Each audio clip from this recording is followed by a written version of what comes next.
And now, broadcasting live from Las Vegas, the Snake Sports Talk Show with Jake Silva starts now.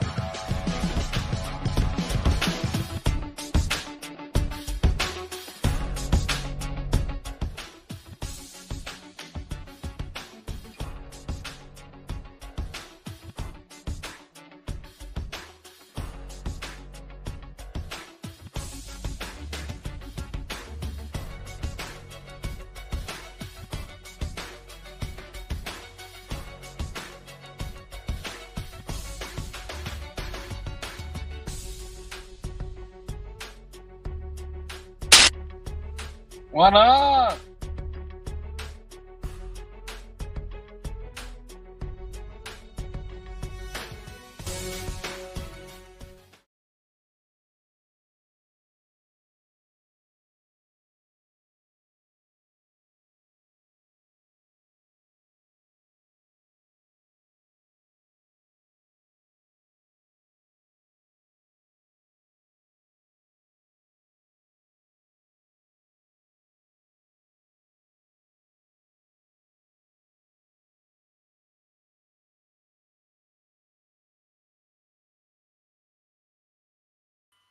Oh, there we go. All right. Finally got my sound on. So let's talk about the Yankees and Jazz Chisholm. So here's my thing about it, because I ended up talking about this a little later on the show, but I never understood the Jazz Chisholm acquisition, but I don't even think it matters if, in fact, he's hitting like he is right now. So before Jazz Chisholm arrived, in 35 games, he was hitting 4 home runs that year. Okay, and this was just here with the Miami Marlins. But now with the Yankees, already in just 4 games he's played, he's now hit 4, or in 2 games he's played, he's hit 4 home runs. And so Jazz Chisholm, I don't know where you really put him in the infield, to be honest. I know they've been kind of playing him up at third base, or second base, or a couple spots, but I don't know where you really put him. That's why I never understood that with the Yankees getting him. But I think the Yankees, what they've been trying to do is that they're trying to boost up more of their offense. They want to go on a tear, and they want to be in the postseason, but they also want a deep run in the postseason. They did end up acquiring a couple of arms. I think there is a couple teams that I could consider at least that are postseason threats. The Dodgers ended up going and getting Jack Flaherty, a little bit of a middle-of-the-rotation guy with a 2.95 ERA, and I think he's basically perfect for the starting rotation because Shohei Ohtani's not pitching until next year, and so that gives you an opportunity to get a starting pitcher, and he's only on this year's contract. That's it. So you got a 1-year rental on him. You got to think about that, and if he's worthy about a contract extension.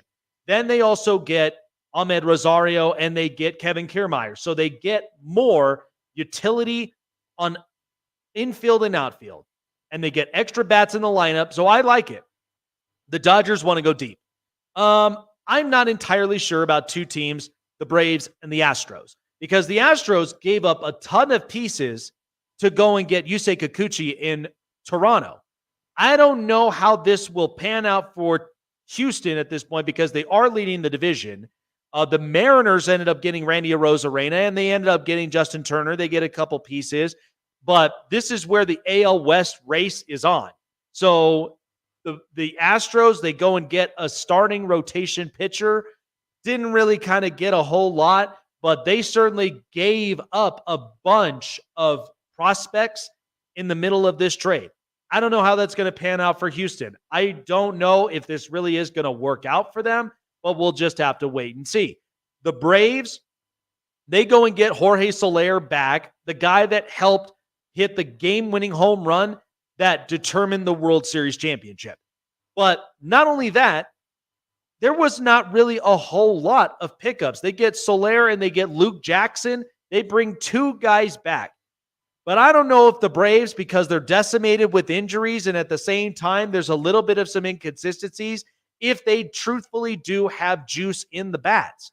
But it's left to be determined. But I think Jazz Chisholm to the Yankees was an interesting acquisition than anything else.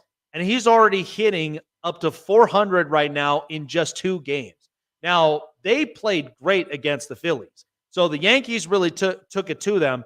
But in the end, this is now going to be the long stretch of the Major League Baseball season. I'm excited for it. I can't wait. But it's definitely going to be an interesting one. So, quick note. So apparently a little early on, as I'm scrolling up on social media, which of course I seem to do a lot because Chase and I, we're sports guys. We're trying to get our information and we're also trying to get a lot of our topics here. But apparently, this is where Pittsburgh, the Steelers, this is going to be a rocky season for them. So just earlier, I just witnessed and I came across that up in camp, and I know camps, a lot of things happen. But apparently there has been a scuffle between Justin Fields and Russell Wilson. What do you think that means? Russell's too optimistic. I don't know he fits this culture because Pittsburgh, they're masculine, they're alphas. These are guys that you do not tamper with. I mean, that's where the steel curtain and a lot of this other, a lot of the historic things in Pittsburgh, that's what they've been based off of. Russell Wilson, Mr. Optimistic, a guy that, his lovely wife, Sierra, she's making the money off of a bunch of deals that she has with her modeling career, and all the rest is history. But I understand that he's a family man. I don't disregard that. I think, again, there are many that are family men. But sometimes when you're out there on the football field, you have to be the vocal leader. This was his problem. And a lot of players voiced this out. Richard Sherman, multiple players from Seattle voiced this out. Denver, even though, yes, the crash with Nathaniel Hackett and with the way things were going for the Broncos, it didn't work. And then in comes Sean Payton. Sean Payton's an alpha. Sean Payton is a guy that wants to clean the mess that George Payton initially did. But as he was doing it, yes, I know people didn't like the sight seeing that Sean Payton screaming and yelling at Russell Wilson on the sidelines against the Detroit Lions. I get, but that is his personality. He's as real as it gets. You mess up something up on a play, he's going to scream it. He's going to let you know it. But I know lots of coaches sometimes can lose their temperaments. But you come into Pittsburgh and you think it's going to be a cakewalk with Mike Tomlin and Justin Fields, who's fighting for a quarterback spot, and then you've also got a great defense with TJ Watt. Not that easy, bruh. You don't come in here with overly optimistic mindset, even though I'm an optimistic person, but I too have to have realistic instincts. I got to be able to show there on camp and on the field that I want to be here. I want to be on this roster. I want to perform and be the best version of myself. Russell Wilson, I know Sean Payton basically transformed him because he had a down year the year before, and then this year he had 24 touchdowns, 8 picks. He was not entirely terrible, but the situation and the schemes, and the way that Sean Payton was trying to go about this in Denver, it clearly didn't work for Russell Wilson. Now you're going to come into a defensive culture in Mike Tomlin, and you have Arthur Smith as your offensive coordinator, and you're already getting roughed up. Sorry, but welcome to Pittsburgh. Pittsburgh is full of alphas. They are full of masculine. I wouldn't even go that far as basically saying machismo stereotype that we know they're like, you got to make the play or we ain't going to love you here. The Steel City, man, it's blue collar. It's hard. You ever met a person that lives there that works in the steel mills? Yeah, that's true blue collar. They work hours and hours on end. And that's what it's been probably since the dawn of time. But Russell cannot be overly optimistic. And the fact that this scuffle and this fight happening in training camp, which there has been some scuffles and fights, but this here in particular with Justin Fields, I don't know, man. I'm treading a little bit on thin ice with the Pittsburgh Steelers because I don't think This is a good look. I don't think this is something you want to see because this does end up happening in camps. But when it's two quarterbacks going at it at each other's throats, the fight's on. And at the same time, who's going to be your starting quarterback week 1? Serious question to consider, folks. Chase, we did our co-hold fold on this, but I don't know, man. After I just saw that film, I'm kind of second guessing Pittsburgh this year. I don't know, man. That because again, I know Russell's optimistic, and he's a guy that he's a guy that's more private, and he does not connect well with players. Richard Sherman said this, and a lot of this, and I think now at this point, all this stuff starting to come out. Justin Fields wants that job, and you know what? I don't blame him. But I don't think it's going to be long before he gets it. Like I've told, countless Pittsburgh fans and stuff, like I don't think that your team's going to have very much success on offense. And because without George Pickens there, who do you really have as the wide receiver 2 and 3? Like you don't have anybody spectacular like Roman Wilson, and then you've got, Calvin Austin and everything. Like nobody that really steps out to me and like is threatening. And they're like, oh, well, we're going to be a run-first team with Najee Harris and Jalen Warren. Well, you can be a run-first team all you want, but, like, in a division like that with the great defensive lines that you guys are playing and, the tough schedule that you got down the road with all the great defensive lines like the Eagles, the Chiefs, the Ravens, the Browns, they're going to have a lot of situations where they're going to have to rely on the passing game, and I don't think that they can. Their defense is going to be the only reason why they win games, if that is. There are going to be a bunch of bailouts from Pittsburgh this year that I just have a feeling that like Minkah Fitzpatrick and TJ Watt and they're going to have to do more of the workload than what the offense is giving them. And Roman Wilson carted off the field. That's not looking good. And, I have not read a whole lot into Calvin Austin, but some people like him. But I got to see him perform.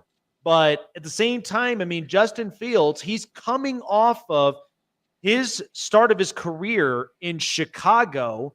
And we knew how Chicago was basically quarterback purgatory there until Caleb Williams arrived and Ryan Poles gives him all this stuff. And now they're hoping for change.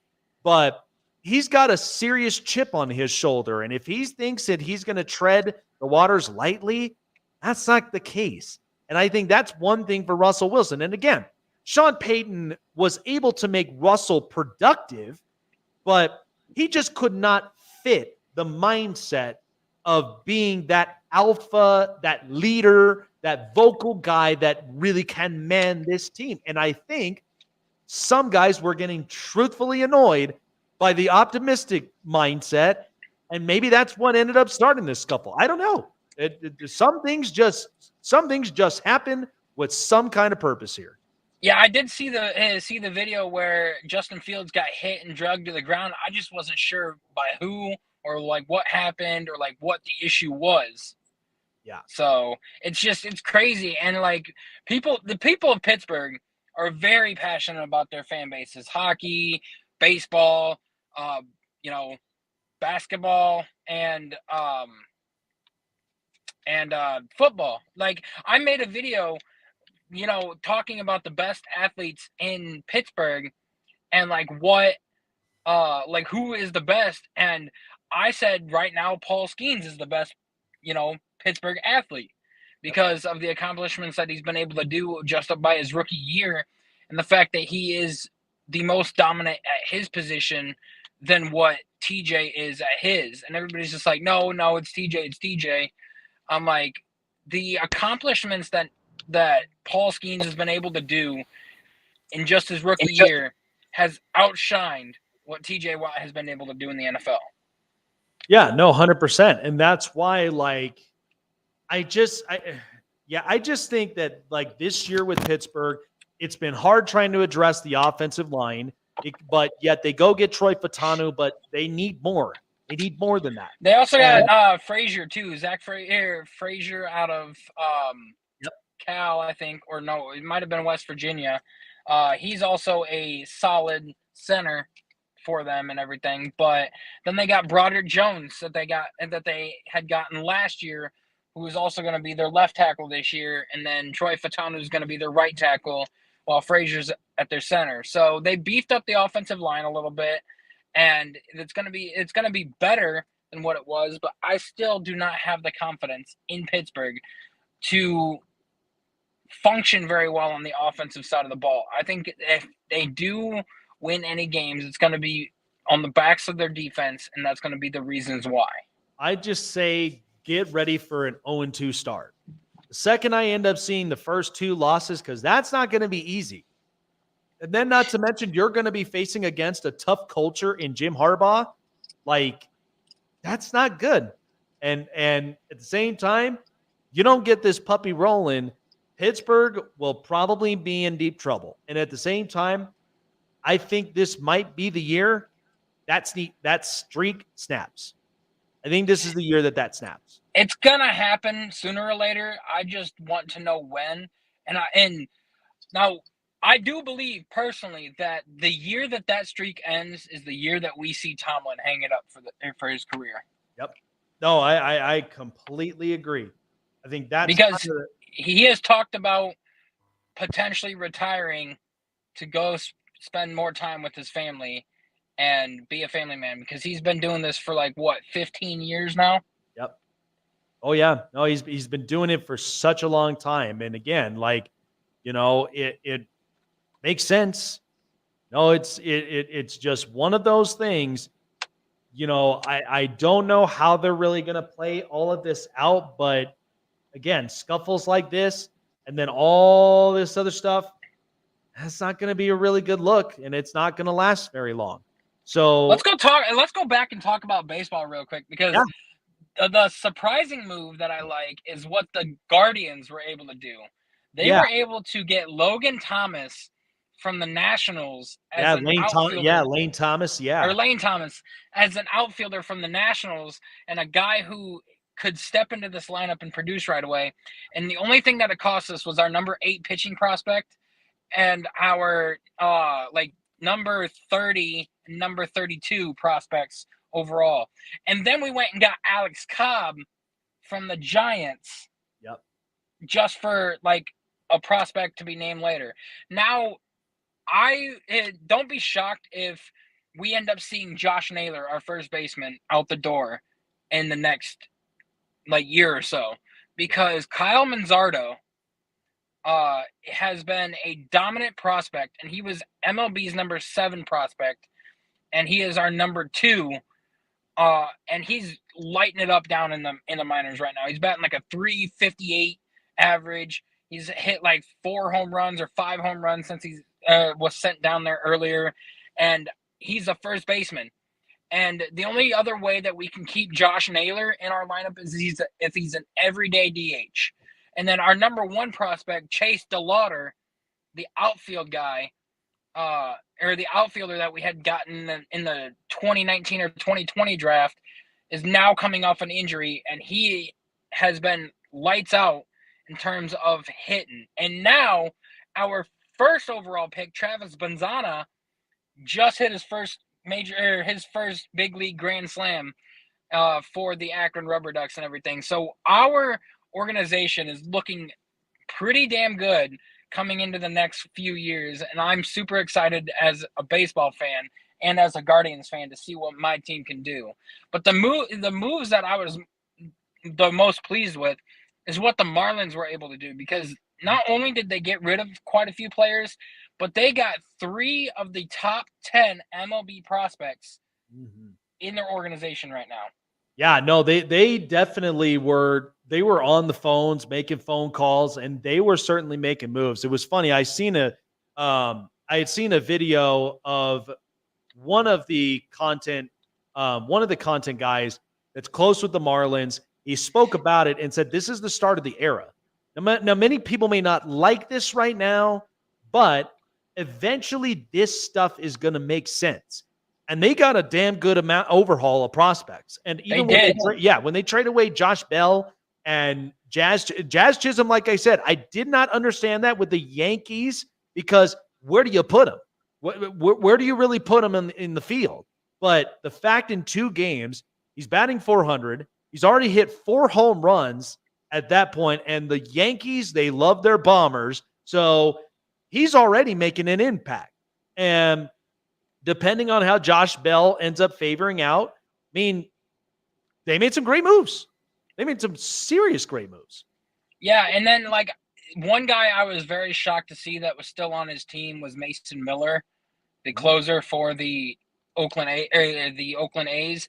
I was pretty sure he was going to be traded right before the deadline and everything, but that was a solid keep for that team to be able to keep him. And like that's the one thing that kind of irritates me when it comes to like teams like the A's, like the White Sox, like the Rockies and everything. Like you expect to build your organization and your franchise from the ground up through the minor leagues, which is fine, but you are not making any moves to make the future of your franchise any better. Like I understand like Mason Miller is a dominant force and you want to keep him on the team, but if you can trade him and you can get some top-notch prospects that could be, valuable to you this year, or if not next year at the very latest, I would have done that in a heartbeat, because not only could you have gotten 2, maybe even 3 of MLB's top prospects, you could have possibly, went on a run next year for your division. Yeah, no, it's true. And it's kind of funny because, like I would have expected the A's should have made that move because you would have gotten an overhaul of prospects. You would have at the very least have gotten the top prospects in that farm system, because the Phillies, I think the Dodgers, there were a couple teams that were in play to acquiring a guy like Mason Miller because they needed a serious closer that can help them to win those close matchup games. But instead, A's got themselves in the way with everything. And not only that, but even for Garrett Crochet, I'm surprised he's still there on the White Sox, because you could have definitely have made a case that he could have been very impactful to another organization if they made the move. Yeah, I was hearing like the likes of the Orioles and stuff. Like the Orioles have 3 of the top 25 MLB prospects in their farm system right now. And the amount of overhaul that you could have gotten for Crochet, and like I know they weren't going to give up Jackson Holliday and everything, but like they have a top outfield prospect, they have one of the top pitching prospects, and they also have a top I believe infield prospect. I think it's like a second baseman or something down in their minor league farm system. And it's huge to know that the White Sox could have gotten something to put on the field this next year that would have been worth going to see. And the fact is that you could not do that. It's very shocking and appalling to me that organizations like the Rockies, the A's, and the White Sox did not even move a single person to make their team better.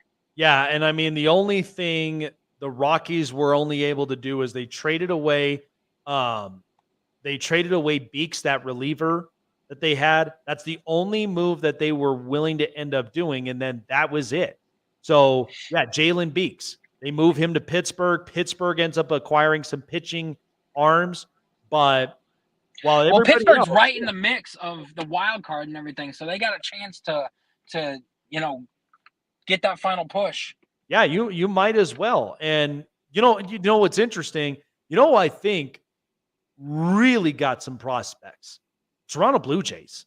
Yes. And they got an overhaul of prospects. And these were only from these guys. They were from Yusei Kikuchi. They then ended up getting for Danny Jansen in Boston. They got pitching, infield, outfield. We just seen Joey Loperfido end up getting his first hit in a Blue Jays uniform. There's a promising future from there. I think between the 2 teams that I know for a fact. Oh, and then Trevor Richards. that they traded away to Minnesota. They get more infielders, and they get an outfield, they get pitching. They got everything. They were on a spending spree, and they end up am surprised that they kept Vlad Guerrero because they were and Bo Bichette. Yeah, they were talking about Vladdy either going to the Yankees, the Phillies, or the Braves. And can you imagine the players that they could have gotten for Vlad Guerrero Jr.? That would have been insane. They're probably looking at it as far as maybe a piece in the offseason, because this trade deadline, I'll be honest with you, Chase, I thought it was strange because there was 1 and 2 year rental guys. So this was what you got. It wasn't like when Juan Soto, when he got traded for an overhaul to San Diego, it's not like those big blockbuster trades. These were like simple guys that just either they were having bad seasons, or some of them they were having great seasons, but it wasn't well worth enough as a blockbuster trade. Because the Padres, they gave up a lot to going and getting Tanner Scott from Miami. So I think Miami, Toronto, and I'll be honest, I think the Rays did a great job as sellers, because the Rays, look at them getting Christopher Morel. He's going to fit in really, really well in this organization. And they just lost Randy Arozarena. So it's like they lose a guy, but yet bring a guy back that knows how to uplift an organization and a dugout. So I think that worked for them. Christopher Morel is going to have a really, really good time in St. Petersburg. Yeah, and Kevin Cash has done very well with the Rays. He's got a World Series appearance and everything, playoff success, multiple years now, and not to mention that with the whole issue with Wander Franco happening and everything, just keeping that morale up and keeping that team together, he's done a very, very good job with the Rays. Yeah, and so like I said, even with the winners of a lot of these trades, the Dodgers, we know, were clear winners because they get a starting pitcher, they got an infielder, which thank God that they get Tommy Edman, and they also bring back Ahmed Rosario, and they end up getting Kevin Kiermaier. So it's like they're getting a lot of these utility guys, and Kevin Biggio right now is starting to hit. He's hitting a lot better this time. And so there are some guys that are going to be coming back from injury. But if you're going to get a 1 year rental in your starting rotation, knowing that Ohtani won't be pitching until next year, you might as well go all out and get a middle of the rotation guy. But I also do think the winners of it, Baltimore, in an extent, they got a bunch of players. They even got Eloy Jimenez, which is a question mark to many people, even though he's batting .244 with about 5 homers. And Ozzie Guillen, and you know how real he is, he laid it into Eloy Jimenez because of a comment that he basically made, saying that he wasn't he's fearful of basically running, and he's just like, what are you afraid of? Hitting 4 straight ground balls, in a single game? Like, what are you doing? It's baseball. And the fact that the Orioles brought up Jackson Holliday from the minors again, and he just hit a grand slam today. And, how about that? He's been doing very well for them. And now you've got Gunnar Henderson, you've got Adley Rutschman, you've got Jackson Holliday, some of the top players in the league for that team and that organization, and they're in first place in their division. And I think that they're I truthfully think they've done an amazing job. While we get the feedback from here, there's no question in my mind. I think they've done an amazing job. I think that's what's ultimately what it's all about. Oh yeah, I agree. Yeah. It's going to be interesting, down the stretch throughout the season, because I'm just curious how this is all going to pan out in the end. But there are definitely some teams that for a fact they're going for a deeper postseason run. So, the A or the O's, like the Orioles, the Phillies, the Guardians, I could see it happening, especially now that we got starting pitching. We got Thomas and everything to solidify another bat in the lineup that we've been desperately needing for a long time. I am looking forward to this MLB season and looking forward to new teams being in the playoffs than there were last year. So it's going to be very, very exciting. Yeah, it's going to be a really, really good stretch. We're going to take a quick break from here, but when we come back, I just think right now with what I had a serious conversation with just people and look, I'm already getting annoyed by so many people that are just they're like this, and I can understand their points. And the point is because with these big contracts now being paid, some people are thinking, if Justin Fields balls out, he's going to end up getting a fat contract. That's because that's where the league minimum is. Realistically, in an ideal, realistic world, I'm not paying that. I'm not going to pay for Justin Fields even if he has one great season. And they're like, well, Jordan Love got paid. No. This is not the same situation.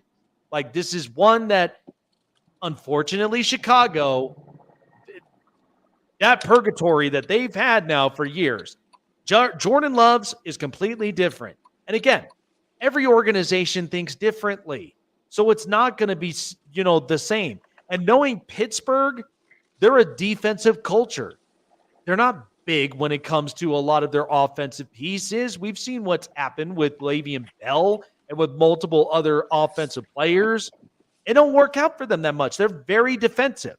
So I'll explain a little bit more about that here coming up onto the break. But yeah, interesting stuff though. By the way, call, hold, fold around the corner as well. I'm excited to do it for the NFC.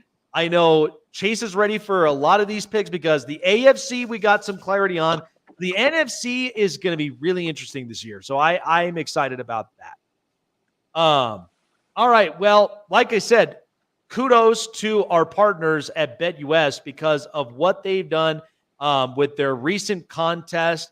As I myself got a free copy of NCAA College Football 25. I cannot wait to play it. Everybody's been ranting and raving about, the dynasty and the career modes and all the rest of it. The most realistic game ever made. And this is 10 years in the making. But BetUS, kudos to them for coming up into the clutch. Great contest. And there's more contests to check out as well when you join in at BetUS.com today. $50 or more into your deposit. You'll get 200% bonuses with 30 risk-free bets by being a member. You'll also get accesses into many different strategic lines with single, parlay leg bets, and prop bets for the up-and-coming season. By the way, bets are already out for tomorrow night's game. For the Bears and the Texans. We are back in it again, and I cannot wait for it. But check out BetUS for yourself. Also, casino entertainment games. This is why that they have been such a great company for over 30 years when it comes to sports betting. Gambling problem? Call the number on your respective state. You seek help immediately and make sure to gamble responsibly. BetUS, where the game begins. Want to find your seat for the event of your choice but can't get one that fits your desire or your budget? Well, my friends, SeatGeek has you covered. SeatGeek is the official sponsor of the Snake Sports Talk Show. With a list of over hundreds of events to choose from, SeatGeek will assure you that you won't miss your seat with the amazing deal of your choice at the most affordable price. Whether it's looking for your best seat in the house of your favorite sports team, finding live concerts that get you closer to your favorite artist, or enjoying your spot at your favorite live shows, comedies, and more, SeatGeek has it all just for you. Go online to SeatGeek.com or download the app on your mobile device through Google Play and the App Store. And as a special offer before checkout, use promo code SNAKESPORTS and save yourself $20 off of your purchase of your first ticket and experience why SeatGeek is the most trusted ticketing app for your next event. Remember, that's SeatGeek.com and download the app on your phone with promo code SNAKESPORTS for $20 off and find your seat with SeatGeek. Looking for a show with the best takes and opinions? Want a show with the best coverage around the world of sports? Jam-packed with an all-star interview lineup? Then the best place to find it all, sports and entertainment, is right here. Join Jake Silva on the Snake Sports Talk Show, presented by SeatGeek and BetUS. Weeknights at 8 p.m. Eastern, 5 Pacific on Sports Wave Network. Your favorite sportsbook, BetUS.com, is back for our 28th year of NFL action. With the industry's biggest sign-up bonus of up to 200%, BetUS offers our members the opportunity to cash in on all your favorite sports, including NFL, NBA, MLB, and more. Sign up at BetUS.com today to get into the action. So I've been talking with some people early on just before I came up into the show, and I cannot begin to tell you. And sometimes I do have to kind of hold myself accountable. This is why I've got Chase here up on the show every chance I get, because sometimes there are fans that they just go buck wild. They just, they come up with all this stuff of like, you don't know what you're talking about. You ain't no sports guy. Like, this is the way that things run. Oh, really? Are you the one that's in those contract negotiation talks in that front office? Are you the guy that's down there on the field with your so-called laptop of analytics and statistics just so that I can say, you're wrong, I'm right? I don't care about that. For all you machismo, you're probably cheeseheads, I'm sure. Whatever it is. I'm not mocking Packer fans, but some of you are just machismo guys. I get it. Everybody has a point. Everybody has opinions they got to say. But the opinion here, which is interesting, was it was revolving around, and we're bringing it back again to Justin Fields. So Jordan Love, we know Friday he had gotten the bag, $55 million a year. 220 was about, the contract, but man, it was a hefty contract. But the thing about it is, the difference is every franchise is different with their quarterback situation. Look what's happening with Dak in Dallas. Jerry Jones had franchise tagged Dak twice. So you got no choice but to pay him the $60 million. Are you really going to end up paying the hefty money and be okay with that if you do not have CeeDee Lamb on a contract, that if he suffers an injury, are you going to be okay to bear with the fact that he may end up having second thoughts being in Dallas? Are you going to be okay that if Micah Parsons, you don't pay him, are you going to be okay that he end up may having second thoughts? Listen to how he talks in his podcasts. The guy, I like him as a player, but sometimes I think he's kind of a little bit up on the deep end. But, there's always a reason for everything. All these quarterbacks, and I've seen also, too, a funny video made from a guy. He's probably going viral up on TikTok, but he had the entire list of quarterbacks that were making right around the ballpark of $50 million. And he's basically screaming, hooting, and hollering. He's not screaming out obscenities, thank God, but he's just proving a point that all those quarterbacks, he's like, they haven't done anything. All together, there are 15 playoff wins, no Super Bowl. But I think the point that he was trying to get at is that because Patrick Mahomes is only paid less than these guys, but Pat's not worried. He didn't care. You can go and have all the money in the world, but I'm winning Super Bowls. That's what's most important to me. That's the way that he thinks. And a lot of these quarterbacks, some of them can think the same way. And you'll know that when their contracts become restructured. That is where you're going to determine whether or not, if these quarterbacks, they want better players around them, they want a strong offensive line to really protect them, and have a defense that's capable of shutting down opposing offenses so that they, at the very least, keep leads. But the conversation about Justin Fields and what we've seen up in camp, and we're, thank God, the season's right up around the corner, because I'm saving every ounce of my energy for every week that we have up on the show. Because I've got prime predictions, and then I've also got my top 10s.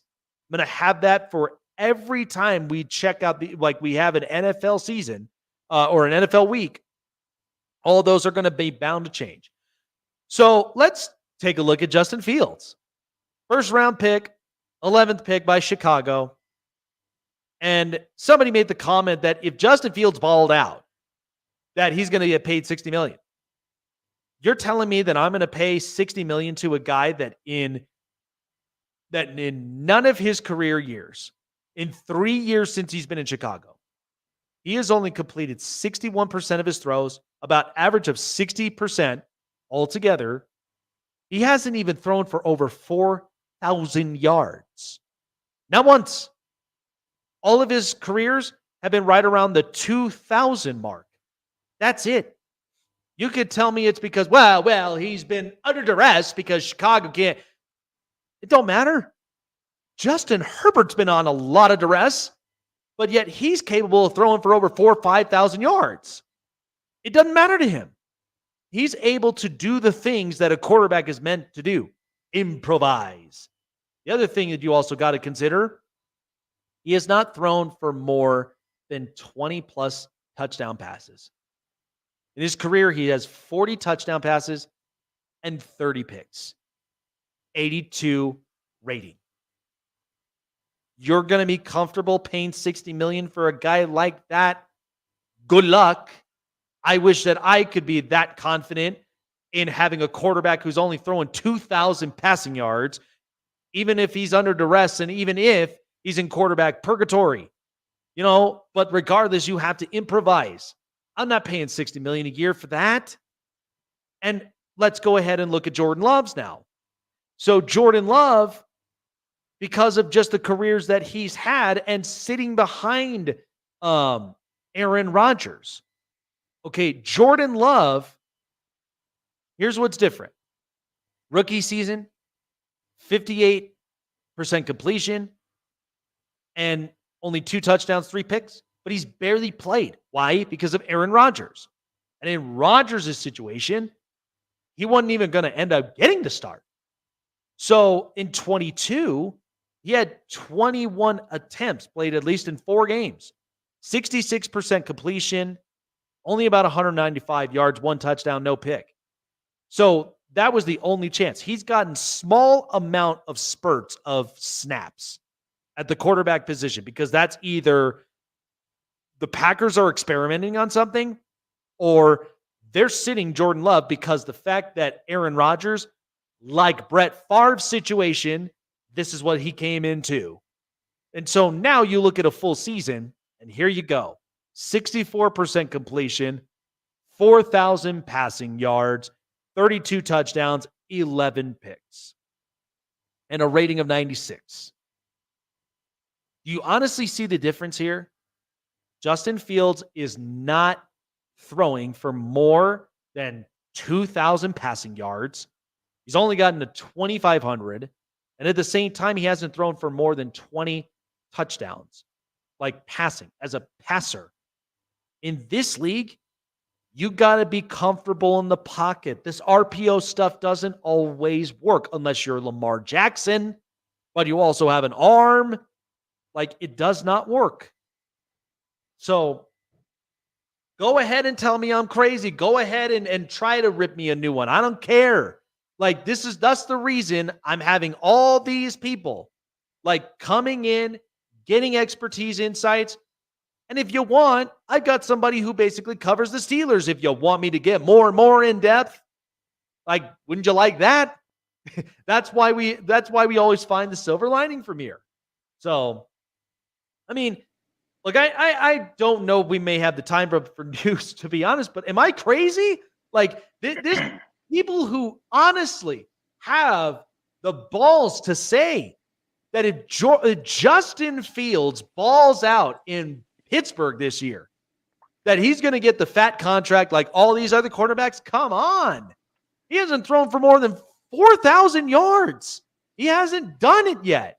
That's why I'm like, yeah.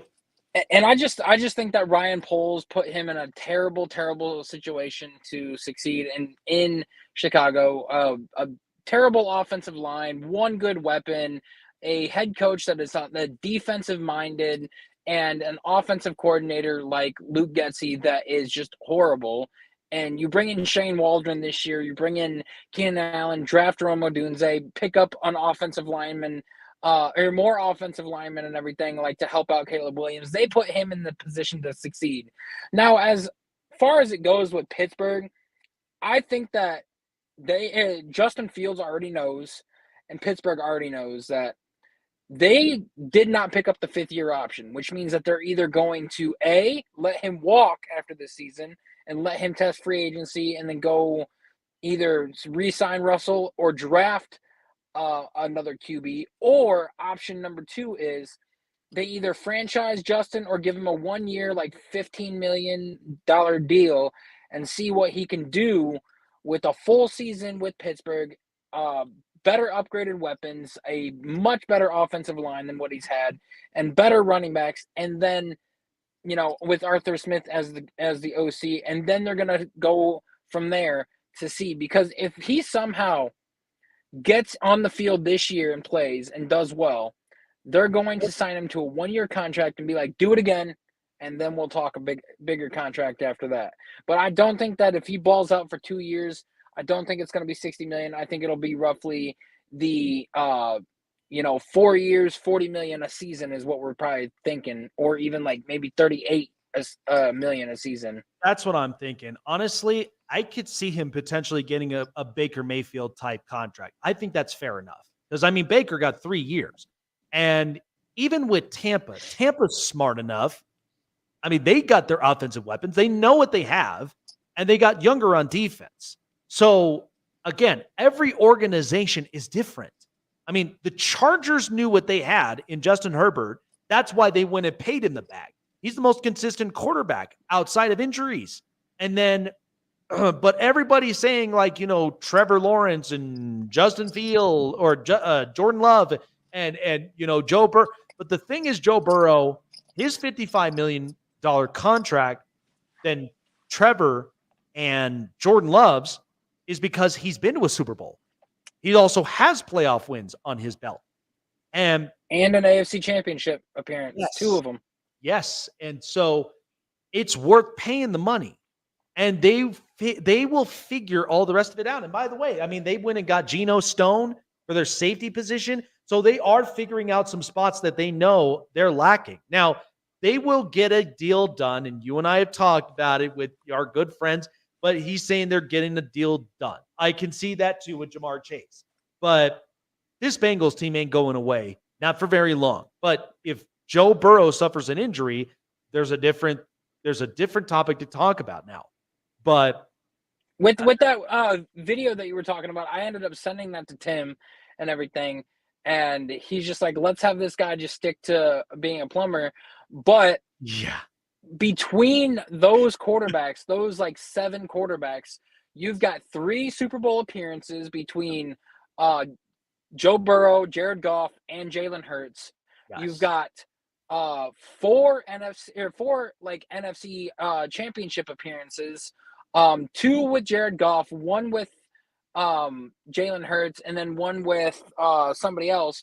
And then you also got 2 AFC championship appearances, 3 technically if you want to count the 2 that Burrow was in and then the 1 that Lamar Jackson was in this year. That's right. And everything. But the fact that you also have Jordan Love, who just made it to the playoffs for the first time this year, with him as a starter, and then now you got Tua, who's been to the playoffs and had a couple a win or 2 and everything. But the other ones, you don't really see a lot of success. And like you said with Mahomes, he said himself that he does not care if he gets paid a lot of money. He just wants to be in Super Bowls.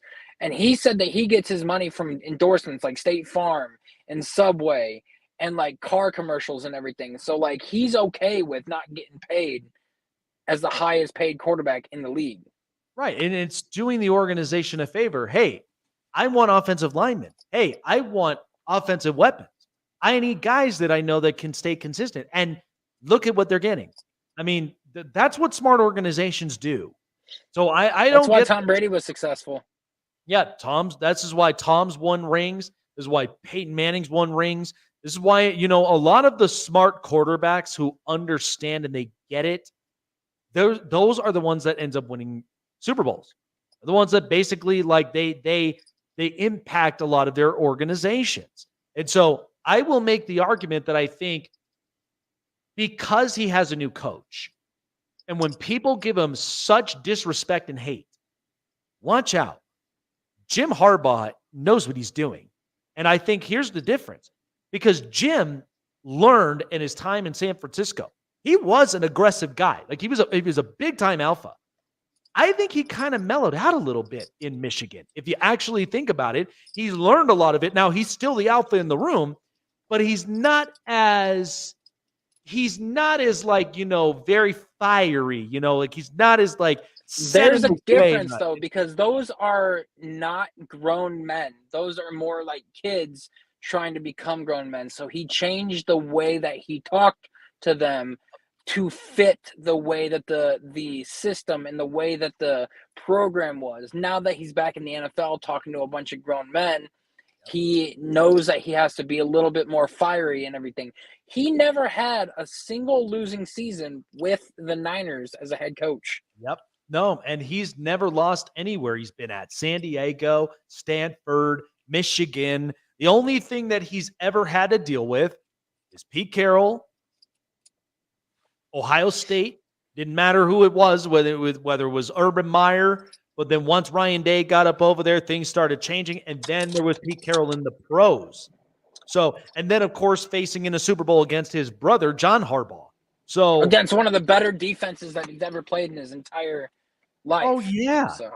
So, that's the thing. Listen, evolution to some degree is such a beautiful and amazing thing. And that's what you got to do. You got to evolve. You can't just be rigid. You got to be multidimensional. That's why I tell people I do not like being like a 2D, like, your original Mario Bros type of design. I like to be like a prism. I like to be multidimensional, multicolored, if that's what you prefer, because I'm not going to be set in stone with one thing. So, but yeah, I think this year is going to open a lot of eyes, but sometimes I just have to address the loud noise in the room and hoping they'd actually hear me on this rather than just basically come and just bash me and like, all this stuff. I'm like, okay, I ain't wasting energy, but all right, we're going to get right to this with our call, hold, fold. So Chase and I did the AFC. Now we're going into the NFC. Are you ready for this, bud? Yeah. All right, let's make it happen. So call, hold, fold here in the NFC, and we're going by small records like we did before. So we're going to go with the Carolina Panthers at 4.5. Call, hold, or fold? I'm going to start with you. I'll go call. I think they'll get at least 6 wins. I think they'll get like 3 more than what they had last year. Dave Canales coming in from Tampa Bay was able to get Baker the highest yardage of his career that he's ever had. Was able to, get that Buccaneers offense looking dominant, and then coming in with, Xavier Legette and then Deontay Johnson. Jonathan Mingo is starting to look pretty good too. And then you got Jonathan Brooks. I think that offense is going to be a lot better. It's going to truly depend on their offense, because their defensive side of the ball, they traded away a lot of their key pieces, and it looks bad. Yeah, I'm calling on the Panthers as well. I just think people are very much sleeping because it's recency bias, just because that they had such a bad record. But there was a multitude of things that went wrong. Ownership, Dave Tepper, he was losing his marbles. Frank Reich clearly did not fit this kind of thing, and it did not work for Bryce Young. So at Dave Canales, the thing is, and what's going to be interesting about Tampa later on, is that he was a quarterback whisperer to Baker Mayfield. Imagine what he'll be like with Bryce Young. I'm calling on this one because I think they definitely got some good enough weapons, because now you get Legette, you get Jonathan Mingo in another year, and I think with as far as Adam Thielen, it'll be interesting. But then they have Jonathan Brooks. Now, the defensive side of things might be different without Brian Burns, but I think this team... It's a lot worse, in my opinion. They don't have anybody other than Derek Brown and maybe J.C. Horn. Yeah, and this is my thing. Even if they're bad, you can go get, because it'll be a defensive draft this upcoming season. So even if you got 5-6 wins, like kudos to the offense, you can make that kind of point where you can go and get the best defensive player available. That's like top 4, top 5 spots right there. So you can go and get a defensive player from there. All right, moving on. Our next one, we've got the Minnesota Vikings 6.5. Call, hold, or fold? I'll call on this one. It's tough for me to say, but right now all signs are pointing towards Sam Darnold starting.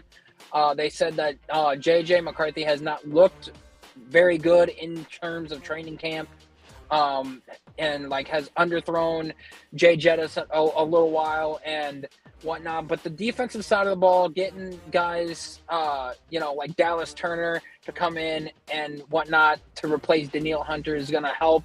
And everything. I just think that JJ, they're gonna wait and they're gonna sit him an entire year, and then they're gonna see. So I'll give them about 7.5, maybe 8 wins, but that's as far as I'm going for them. That's what I'm thinking. I'm calling as well. I think this could be capable of being an 8-win team, and the only reason of this is because defensively they addressed it. They get Jonathan Grenard and they get Andrew Van Ginkel, so they get a pass rush here and there. But the other thing is that, I think for J.J. McCarthy, because he's getting a lot of these things out right now, but I do think that potentially the build, he has to basically get going. But Sam Darnold, you give me 1 year on him just to see how this really plays and develops. And Kevin O'Connell's an offensive coordinating coach. He will find a lot of J.J. McCarthy's flaws, and I'm sure that he will shape him to where he is a very productive quarterback. And Justin, this is why the Vikings ended up re-signing a lot of their offensive players. I mean, Hawkinson's on a contract. Justin Jefferson got the new bag. They get Aaron Jones out in free agency. And you're not paying Jordan Addison right now for a good amount of time, so you've got plenty of time in your hands. But I'd say the offensive line, it's decent. I think it could use a little bit of some work, but I'm calling on the Minnesota Vikings as well. All right, moving on. Let's see who we got here next. Okay, so the next is interesting. New York Giants at 6.5. Call, hold, or fold? I'm going to hold with them. Part of me wants to say call just because – they've upgraded their defense a lot with getting Deontay Banks and just getting Brian Burns, pairing him with Dexter Lawrence and Kayvon Thibodeau and everything. And I think that this is the year that you have to – it's a make it or break it year for Daniel Jones. If he can stay healthy, they've been seeing a lot of good things with Malik Neighbors and Daniel Jones and everything. Not having Saquon – and everything is going to hurt. But we've seen what Brian Daboll was able to do his first year as a coach there with, not very good weapons. But now you have Malik Neighbors, Jalen Hyatt, and Wan'Dale Robinson and everything. I think that they could have 6.5 wins. I want to say call, but I'm going to stick with hold at the moment. This is interesting, and honestly, I do not want to be negative about this, but I'm unfortunately going to fold on the Giants. I do agree that I think Malik Neighbors and like a bunch of pieces are really going to produce, but I just don't think because of this organization and what we've been seeing on Hard Knocks with like all of this stuff, that's just too much pressure on their shoulders right now. And again, I know they go and get Brian Burns to help the defense and all the rest of it, but it's going to take a lot more than that to really overcome what the Giants had to go through last season. The offense is going to be a little bit different. Like the run game is different. But they did get a new DC though too. So that's right. They did. And I think, I don't know. I think I would give them maybe one less win. I'd give them like maybe 5 in my opinion, just to be nice to the New York media. But I just don't think this might end up working out well. Because after what I've again, I think this front office needs some serious people in the room. They need more Brian Dabolls. Like if you could clone Dable in the front office, maybe we might actually take the Giants seriously from here. Okay. Let's see. Next one at 6.5, the Washington Commanders. Call, hold, or fold. This is an interesting one for me. I am going to call. I think that they're going to have about 8 or 9 wins. Cliff Kingsbury coming in as the OC. As a play caller, done phenomenally. As a head coach, not so much. Dan Quinn is going to instill a culture that they desperately need in there. And then having Jaden Daniels, if they can get him to play at a top-tier level and everything, I think this team is capable of winning 9 wins or getting 9 wins this year. No, I agree. I think this organization, they addressed a lot. They got a lot of really good pieces from there. They've got a bunch of leaders in that locker room with Bobby Wagner, Frankie Louvu, and multiple others. This Commanders team with Dan Quinn and what Adam Peters, the new GM, has been able to do, I think the Commanders are in the right position to where they want to win right now.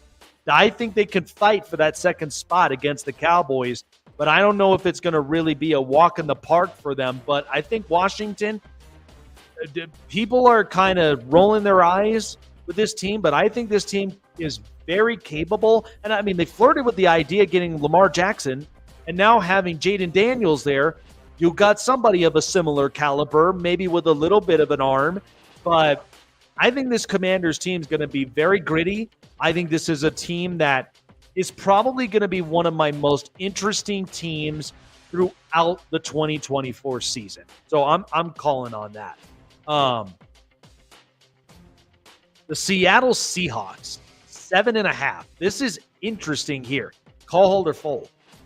I'm calling on them because you got to look at it this way. They ended up going 9-8 last year. Just missed the playoffs. And that was with Geno Smith. They had, obviously, Pete Carroll, Shane Waldron, and everything. But the one weakness that they had was their defensive side of the ball. You bring in Mike McDonald, a guy who had the Ravens as the second-best defense in the league last year. He's going to up – they ended up getting Byron Murphy, probably the best defensive tackle in this whole draft class, and got him. Now you also got Jackson Smith and Jigba. You got Tyler Lockett. You got DK Metcalf still. You got Kenneth Walker on that side of the ball.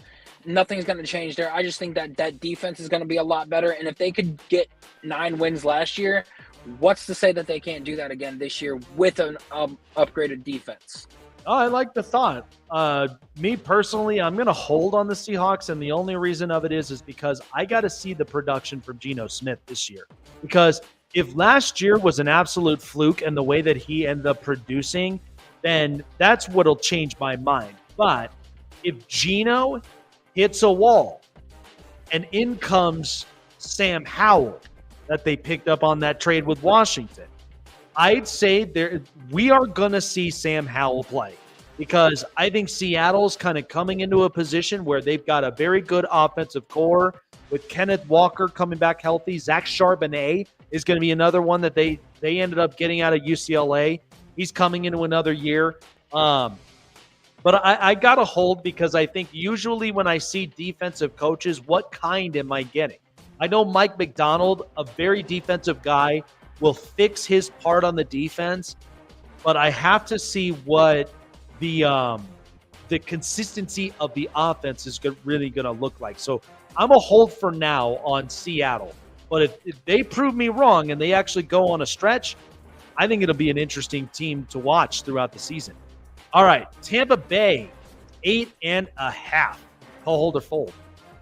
I'm going to fold on Tampa Bay. I think that, losing Dave Canales on that side of the ball, I think that you're going to see a decline in Baker just for this year at least, because as a Browns fan, I've seen it. I've seen, a good year, a bad year, a good year, a bad year, a good year, a bad year. Like it's, up and down with him constantly. And you've seen seen it. Like, he had a 4,000-yard season last year where he had like 26, 27 touchdowns and everything. You're going to see like a 3,700-yard season this year with like maybe 22, 23 touchdowns and maybe, 12 to 13 interceptions and everything. And I just don't think that Todd Bowles is a good enough coach to be able to coach them to this win, or if not more wins. So I'm gonna fold on the Bucs. Well, that's a good point. I'm holding on them because the one thing I think about with the Buccaneers and what Baker Mayfield's been able to do. Baker last year, I think that was the most mature Baker Mayfield I think we got. He has learned a lot from the days in Cleveland, the time he had in Carolina, which I think that was the reckoning that was coming. And then when he got to LA with Sean McVay, he gave him a piece of his mind.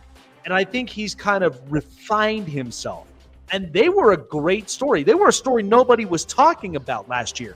Defensive coach, quarterback that's coming from just a hard-nosed time with the teams he's been with and had to really refine his image. I think Baker Mayfield, he's made a real good point. I'm holding on them, and the only reason is because, man, Mike Evans, for straight years, has had 1,000 receiving yards. He is Tampa's offense.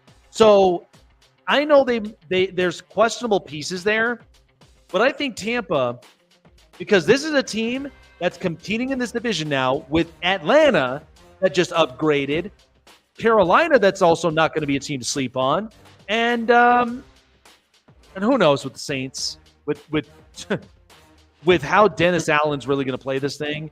So I'm a hold on the Bucs for now, respectfully, because I think we've got a different look of Baker Mayfield.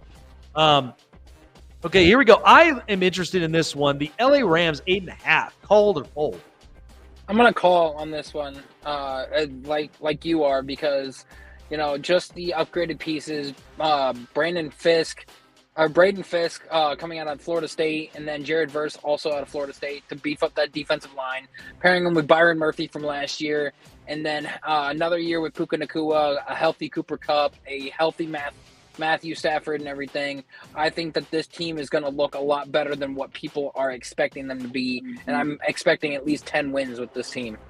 Yeah, I'm thinking 10 wins because you know what? For this team, where they were projected 5.5 last year, and they overachieved, and then in came Puka Nacua, this Rams team was not fooling around, and people were very skeptical on Sean McVay for some odd reason because they're thinking, oh, he's flirting with possible retirement. I'm like, he's so young. He's got light years ahead of coaching. How do you think he's going to end up retiring? I don't see that happening. But everybody's sleeping on him because no Aaron Donald. But I'll make the argument that they got two players for the price of one with Braden Fisk and with Jared Verse. So they got multitudes of it. And not to mention, too, you know what they also did? They upgraded the secondary. They got Darius Williams back. They got a couple of other really good corners that I like personally. So I don't think the Rams are going to be a team to sleep on at all. I'm calling it for sure. I'm going to die on the hill with that because I think that the Rams are capable of winning 10 games. McVay is just that damn good that I think he's he has very much turned a lot of things around here with this organization. All right, now is going to be the year here with Caleb Williams 8.5. Call, hold, or fold? I'm gonna hold because I've voiced my opinion on Caleb Williams already in the past. I think that he is, there's a lot that is to say about him and a lot that needs to be shown before I can, clearly give him his flowers. Because, yeah, he's been good. He's had the success that he had and whatnot in college and everything. But the pros are a whole different ball game. He is yet to play a whole NFL game and everything. And, your team's upgraded, especially on the defensive side of the ball, especially the offensive side. But it's all a matter of, how your coach is going to coach and how your quarterback's going to play. Until I can see more out of Caleb Williams, I'm going to hold right here at 8.5. So I'm going to be a betting man, and you know how I feel about some stuff like that, but I'm going to slightly give a call. I think they're capable of one more win because I looked at that schedule several times with Chicago, and I'm going to tell you, they kind of did Chicago a solid because, I mean, this is the kind of thing, this is new stuff because Jim Harbaugh comes into the league, NFL's doing a solid. Caleb Williams comes into the league, NFL does him a solid. The thing about Chicago is I think this is going to be the year that all of the purgatory demons get exorcised with as far as their quarterbacks are concerned. I think it finally does work out perfectly for them. DJ Moore ended up getting a new contract. And by the way, Montez Sweat, Jalen Johnson, and multiple others on this Bears defense capable of winning at least 9 games. I'm going to go with that because at least the NFC is full of rare gems.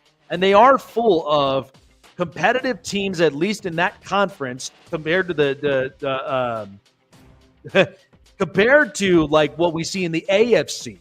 But I think you could give them at least a slight one more win from here. I think it's reasonable. I think the schedule kind of pans out for them. So, and again, what I've heard from Caleb Williams, you know what he said? He said, we got to keep our areas clean. So something tells me there's a little bit of leadership there.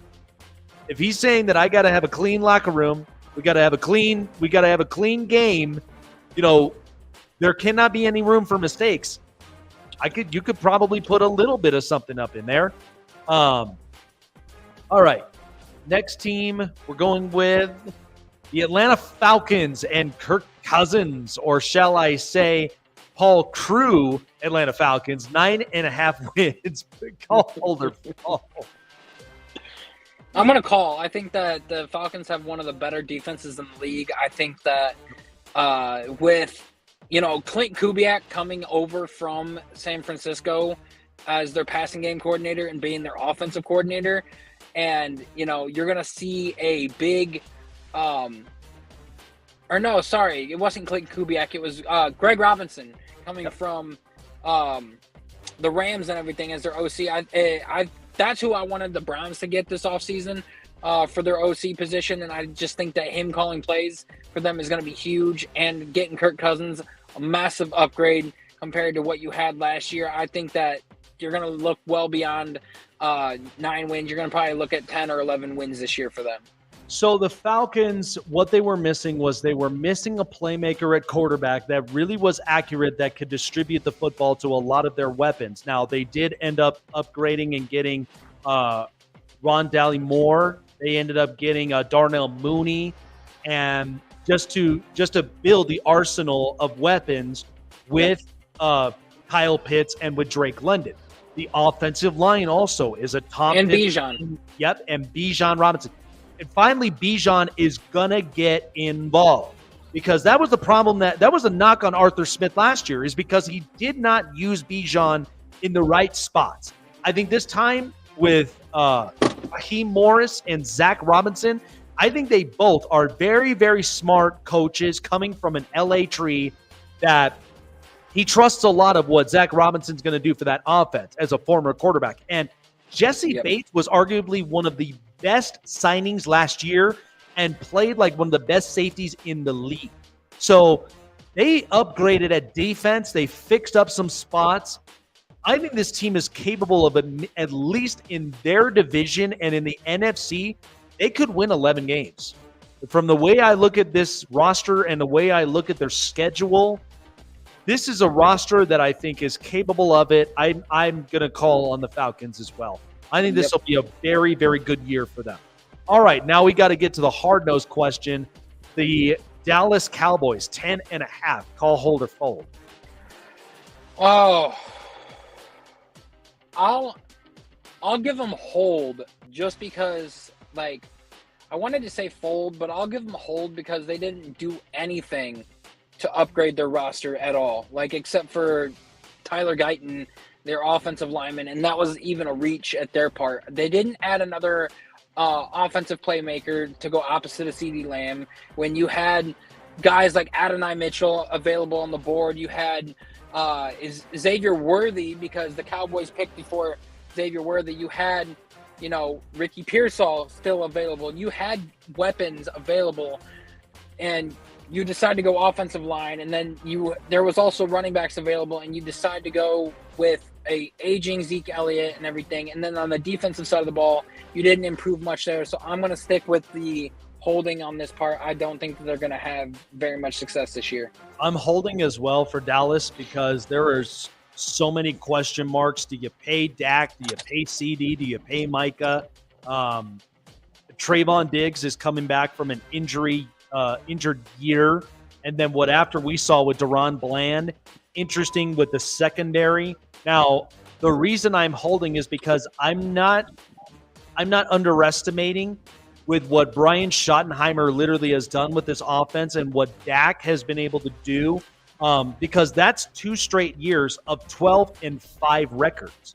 So regular season, I think it'll be interesting, but I do think they do get slight wins taken away from them because the Eagles, the Rams, the Niners, even the Commanders in their own division, there are teams that have upgraded that are looking at the Cowboys right now with some of those defensive spots.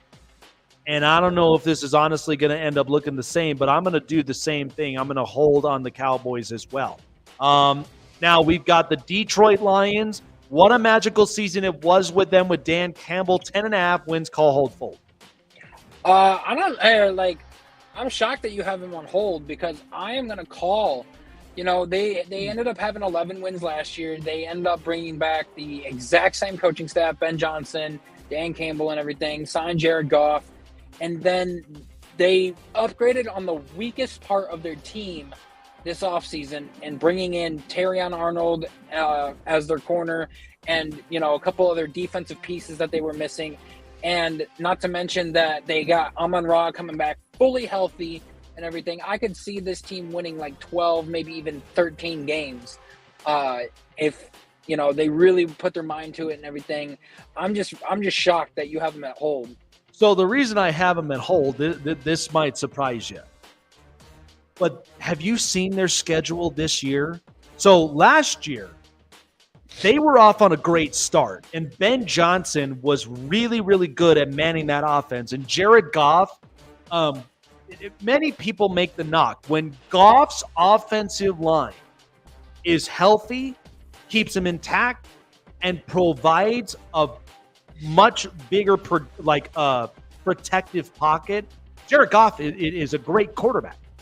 But when he's under duress and he's not in a comfortable situation, that's where he tends to shrink. But I think this schedule, it's pretty hard. It's pretty hard.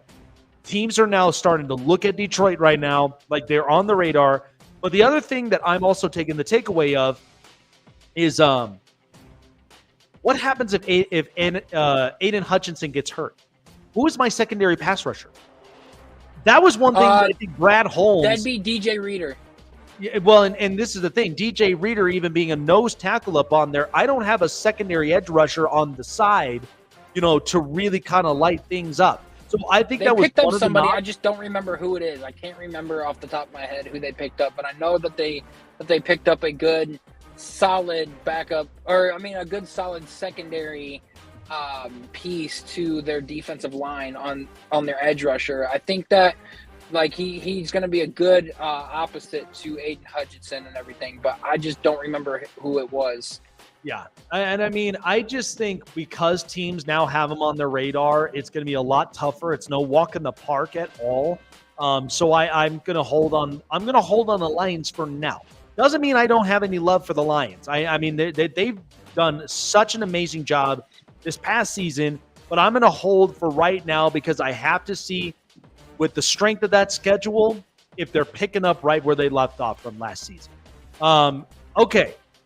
Green Bay, with a $55 million man, Jordan Love, they're feeling the love, and the love is it's 10.5. Call, hold, or fold on them. I'm going to call. I think it all really depends on the health of their defense and everything and how far they go, but I'm going to call. I'm going to call as well because, to be honest, the Packers are built for trench warfare this year because They add Josh Jacobs to their running back room with A.J. Dillon, so they get a pure rusher, and he's also capable of catching the ball here and there for a couple screen passes. But I just think with what the Packers had come off of last season with after 2 rocky months with Jordan Love, and to be able to do what he did and then absolutely undress the Dallas Cowboys in the playoffs, this roster, too, is going into their second, potentially third year. So it's young. And Jaden Reed, by the way, even with Datavius Wicks, like this team looks pretty damn good for as young as it is. And Luke Musgrave, by the way, was also a very good clutch piece on the tight end spot. Jair Alexander, Rashawn Gary, and multiple others on that defense. They're still there, but I also loved some of the draft picks that they did address this year. So they got secondary help, and they've also got a new defensive coordinator. No longer Joe Barry here. I think this team's capable of at least 12 wins this year. I'm sitting on that with the Packers, so I'm going to call on them. I think this is definitely going to be a fun, interesting year. I cannot wait to see how the floodgates open for them. All right. So the NFC champion San Francisco 49ers, 11.5. I'm going to call. I mean, there's no really any explanation for it. I mean, we already know why they're as good as what they are and why we're going to call. So, yeah, I'm calling as well. Kyle Shanahan, they got a chip on their shoulder. Now, I know everybody's kind of, heckling at, the Madden curse with CMC. But Brock Purdy, he's a productive quarterback. He distributes to a lot of his offensive pieces. But San Francisco, you cannot end up shying away from. Now, they did lose a couple pieces, but they added a couple more. Hofunga, their safety, he's back this year, coming back from injury.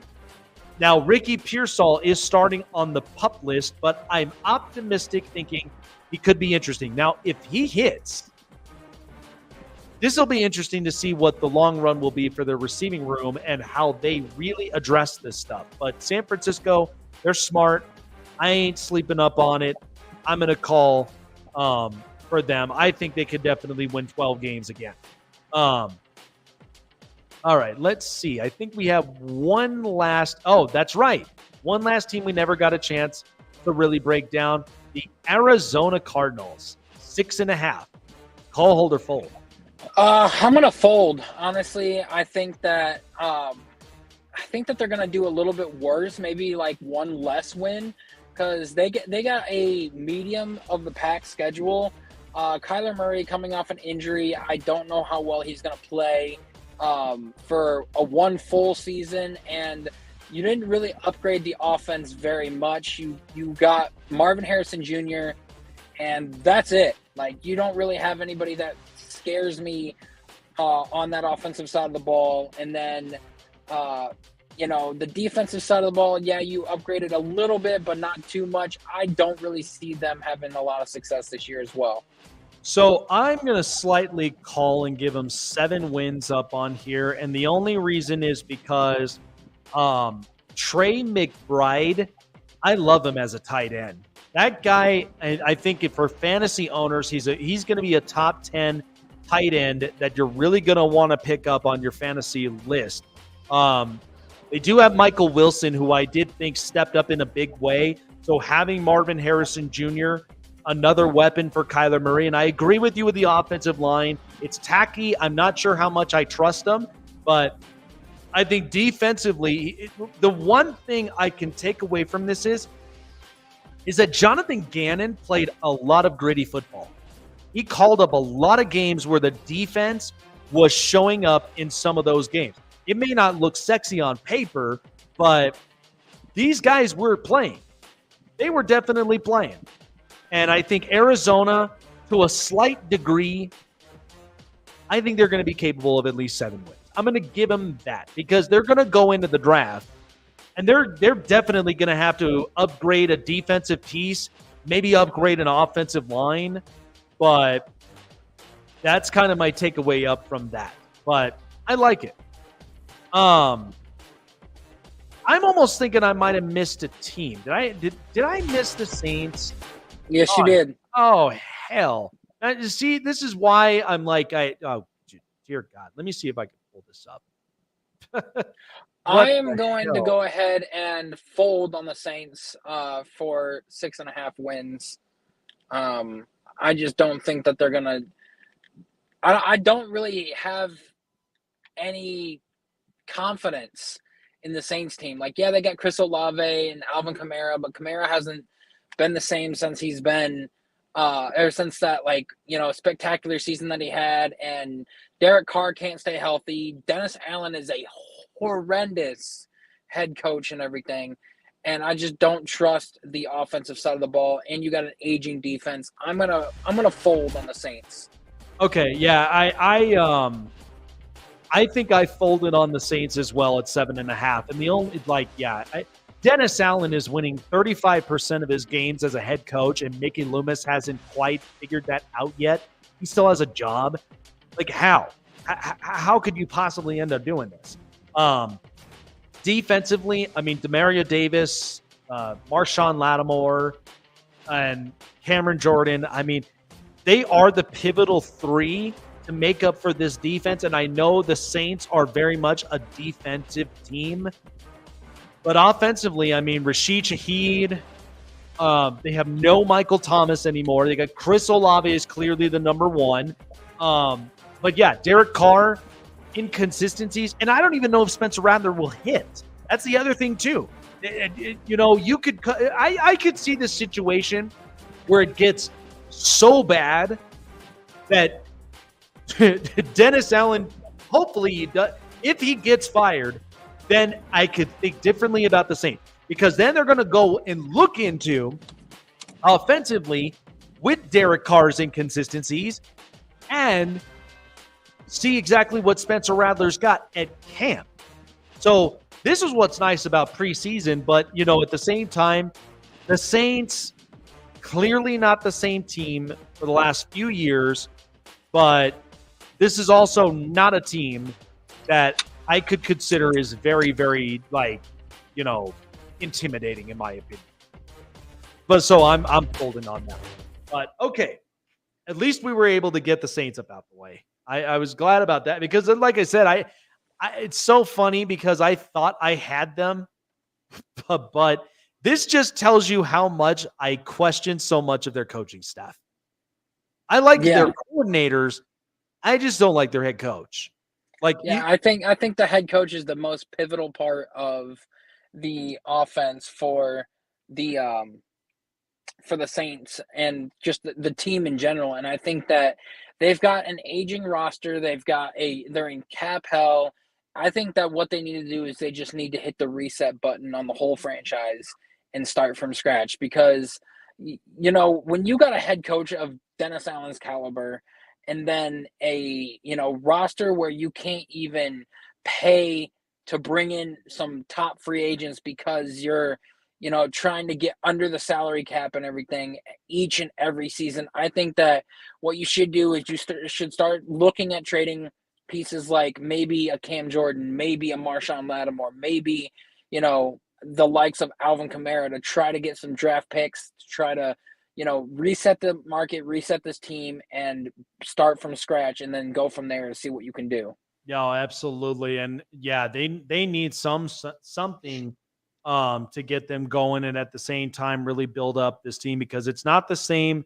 It's not the same culture as it once was when Sean Payton was in the building and Drew Brees. So, and you're trying to piggyback up off of that, but it's not working. And so I think you need something different. This is definitely like amongst a couple of coaching jobs that will be open because there's usually always 8 coaching jobs that come up. But there's only probably going to be like 4 or 5 this year. I could really see. So. I think if he doesn't produce, I think it's going to be Robert Saleh. I could see Dennis Allen. I could also see, it again if they don't, get to the playoffs this year. I could see Matt Eberflus and the Bears. I could see Mike McCarthy and the Cowboys, parting ways. And then the only other team I could honestly see with them potentially firing their head coach would probably be either the Bills if they don't pan out and make the playoffs, or the Cardinals if they don't have success, because I think that they're going to want to get somebody offensively in there to work with them. So I could see about 5 teams firing their head coaches. I mean, some people are even considering, Todd Bowles would be another one that they're even thinking about in Tampa. But it's weird to me considering they beat the Eagles at the worst in the playoffs. So it's like, and they even played decently against, Detroit. It didn't look great, but they played decent. But I've been hearing a lot about Nick Sirianni too. I've been hearing that as So that's the thing. That's what I'm saying. There's normally every year it seems like there's like 7-8 jobs that could potentially be open, and they would be open for certain reasons.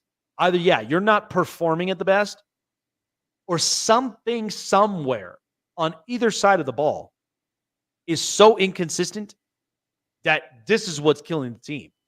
And and again, and even you miss out on playoff success. So there's a lot that you could definitely look at and outlook. And I just think that that's kind of how this game works. So it never fails. But good stuff, man. We got a lot out of the way, and we still got Friday's show. Man, we are starting to now. We're already making the come-ups, being around, in Roku. Now we've got other major markets that are also looking up at us, so I'm excited about that. But the show just has been rolling on, and it's been cooking. Absolutely. There you go. We got both our sides right there, both of them, AFC, NFC. Hopefully that was understandable for everybody, so I don't have to hear about, the machismo stuff and. And on Monday, we're going to do who, what, when, where, and why. Basically, what that game is going to consist of is I give you a scenario of either a team, a player, a coach, whatever it may be, and I give you a scenario of like something that they're going to need to do to help make them better or whatnot. So, for example, like who is a player in the NFL that you could see having the best success quarterback wise, this next season? And then I go into what does the Los Angeles Chargers need to do to be successful this year, and then so on and so forth. And I just keep picking up either different teams, different players, or different scenarios to go off of, and I ask the questions, and then you give me your best educated answer that you can. Okay, I like it. I'm ready for that up on Monday. Cannot wait for it. All right, folks, that's going to do it here for Chase and I. But appreciate you all for hanging out with us here on the Snake Sports Talk Show presented by BetUS and SeatGeek. Use the promo code SnakeSports on SeatGeek for $20 off of your purchase of your next event with the best prices and also the best seats in the house. Sporting event, comedy shows, live shows with your favorite artists, so much more. SeatGeek has you covered up on it. It's why they're the most trusted ticketing app for your next event. BetUS as well. Bet lines are going to be coming in hot as well up onto the show. I cannot wait for it when we get going. Chase and I, we're going to have the best looks of our betting season this year. This is already going to be the inaugural year for Chase on betting sides of things, because this is going to be interesting to see how this pans out. But yeah, thank you so much for hanging out with us, guys. Like, subscribe, hit the bell button, keep you up to date on future and past episodes. For Chase and myself, we'll see you guys on the next episode Friday. We might have a special guest up on here. Take care, guys. Enjoy the rest of your night.